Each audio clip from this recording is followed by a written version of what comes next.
If your child is having problems with friendships at school, what should you do? I spoke to Educational Psychologist Mel Jones to find out. Friendships, it's got to be one of the most important things about a child's happiness at school.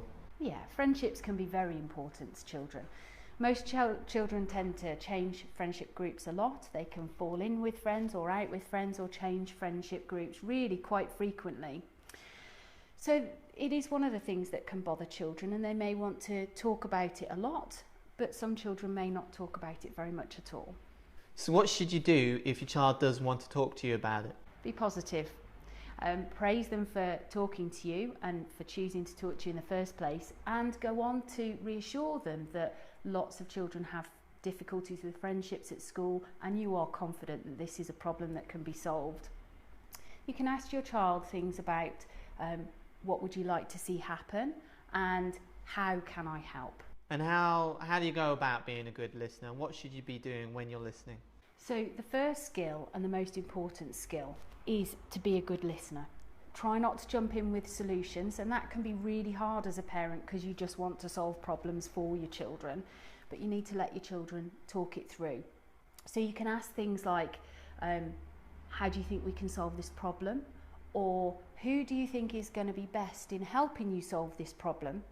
And even if the problem sounds small, it's important not to belittle them and to show that you're taking them seriously.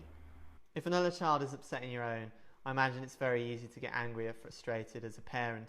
Yeah, I think, it's perfectly normal for a parent to get angry and frustrated in a situation like that. It's one of those things that really goes to your heart as a parent. But in this situation, you have to think about what's best for your child, and you have to keep calm.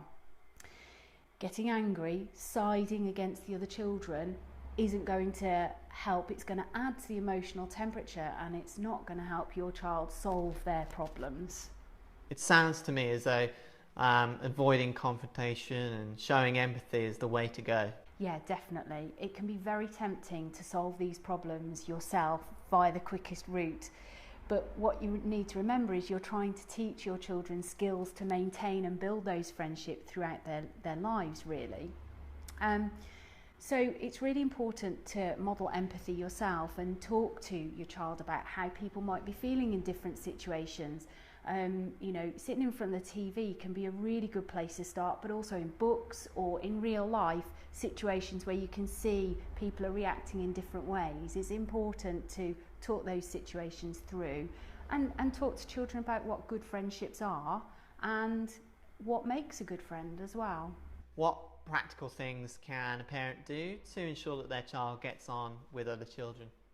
So the practical things really come down to making sure that your child has regular contact, regular play dates, if you like, with children outside of school. It might be a good idea to invite children over for perhaps a little bit more of a structured activity if there are difficulties. So you might want to do a cooking activity or a craft activity or a sports activity that isn't too competitive and doesn't have really complicated rules, that kind of builds team morale, like, volleyball or something like that. What about older children? How does maintaining friendships evolve with age? So as your child gets older, it might seem that they need you less and less with their friendships, but actually that's not quite true. Friendships get more and more complex as children get older. It involves social media, it involves spending time away from the house, independent travel, and big things like proms and parties. So how can you navigate these issues?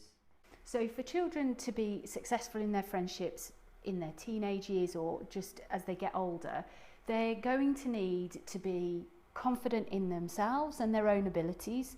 They're going to need to be able to talk to people, lots of different people in lots of different situations. And they're also going to have to be able to problem solve when they come up against things that they hadn't thought was going to happen. What can a parent do to help in this situation? So I think it's even more important to be a listening ear at this sort of time. So older children and teenagers are going to have moral dilemmas that they need to talk through with you. They don't necessarily need solutions, but they do need to, think them through for themselves with someone who can understand them and their situation. And also, it's about maintaining your involvement in your child's social life. So knowing who their friends are, knowing what their interests are, having contact with the other parents as well.